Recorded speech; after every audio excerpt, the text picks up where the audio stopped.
So అలానే ఈ campus సంబంధించిన హాస్టల్ ఫీ విషయానికి వస్తే పర్ ఇయర్కి 69,200 అయితే ఉంటుంది షేరింగ్ నాన్ ఏసీ రూమ్స్ అయితే. సో అలానే మనకి ఏసీ రూమ్స్ సింగిల్గా కావాలంటే పర్ ఇయర్ 1,54,000 అయితే ఉంటుంది. మనకి ఇక్కడ కాస్ట్ అనేది depending upon your luxury. So అలానే మెస్ ఫీజు అనేది సపరేట్ ఉంటుంది. అప్రాక్సిమేట్లీ మనకి 51,000 పర్ యానం అయితే ఉంటుందండి మెస్ ఫీజు. సో అలానే వన్ టైం సెక్యూరిటీ డిపాజిట్ కూడా ఉంటుంది 10,000 to 20,000, అది రీఫండబులే. సో అలానే ఈ క్యాంపస్ సంబంధించిన ప్లేస్మెంట్స్ 2025లో ఎలా ఉన్నాయో ఒకసారి చూద్దామండి. సో ఈ క్యాంపస్ సంబంధించిన హైయెస్ట్ ప్యాకేజ్ వచ్చేసి మనకి 1.23 crores పర్ యానం అయితే ఉందండి ఇంటర్నేషనల్ ఆఫ్ క్యాంపస్. సో అలానే డొమెస్టిక్ చూసుకున్నట్టయితే 55 to 60 lakhs పర్ యానం అయితే ఉంది.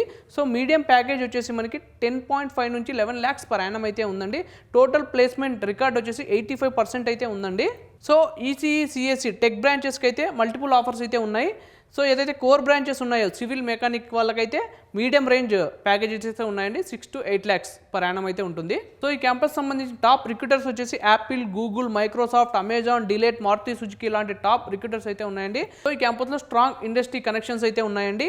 High placement rate especially computer science and electronics బ్రాంచెస్కి.